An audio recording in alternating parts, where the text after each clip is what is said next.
Earlier this month, it was revealed that the Department of Defense ran a $22 million effort to document and research UFOs. But is the Pentagon sitting on a trove of extraterrestrial evidence, or is this just the latest fuel for conspiracy theorists?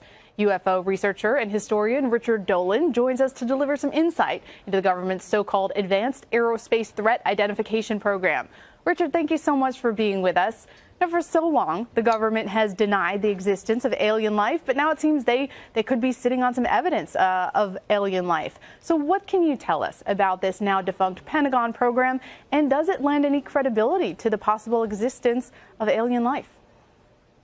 Well, first of all, thank you for having me on, Paula. I think is a very interesting development that's happened in this last month. It is true that the United States government for many years has completely denied any overt interest in what we would call UFOs.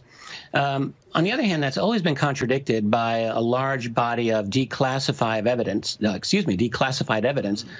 that has come out by bits and bits since the 1970s through the Freedom of Information Act, which have, in many cases, shown that there have been lots and lots of military encounters with highly unconventional objects that just defy any kind of normal explanation. So this is a phenomenon that they know about.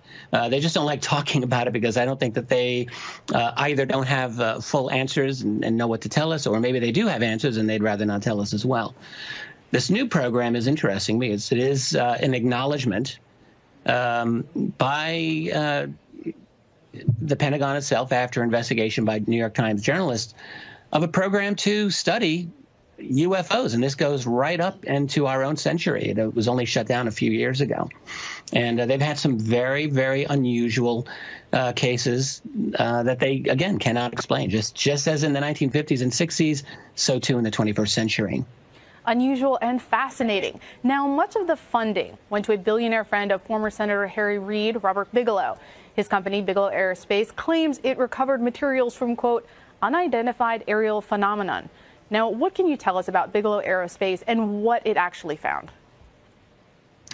Well, I'm very glad you're asking this question. It's an unusual one, and I'm not hearing it asked anywhere else in the media. But this was one of the little bombshells that came out in the New York Times piece a couple of weeks ago, that objects that were recovered from these encounters, or somehow UFOs have been recovered and studied. This is a claim that's been going for years and years and years, and the government would blandly just say, no, that's never happened, never happened. And suddenly now, boom, here's the acknowledgement that they've been doing it. What nobody knows, or at least what I don't know, is what Bigelow Aerospace has determined what these objects are.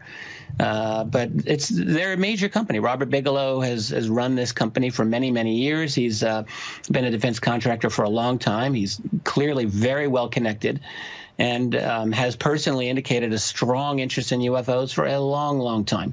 Now, one of the highlights of this recent fervor is footage from a Navy F-18 showing what has been described as, quote, aircraft surrounded by a glowing aura, traveling at a high speed and rotating as it moves. Now, some could argue that this is just the latest in a series of these dubious UFO sightings. But in your expert opinion, is there anything different about this specific account?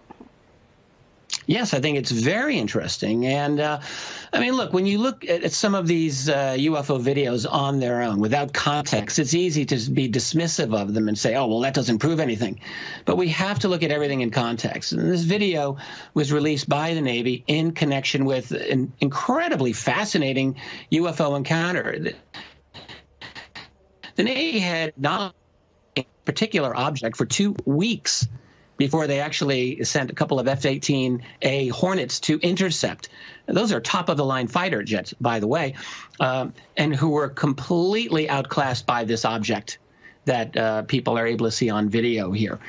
So it's quite interesting. That object had been tracked at an altitude of 80,000 feet, which is very high, dropping down to 20,000 feet, apparently quite easily, and then was seen either at the water level or below the water, making maneuvers that I think the pilot of the F-18A said, basically, I don't know what that is, but I want to fly it. Wow. Richard Dolan, thank you so much for joining us to share your expertise on this fascinating subject. Thank you. It was my pleasure. Thank you.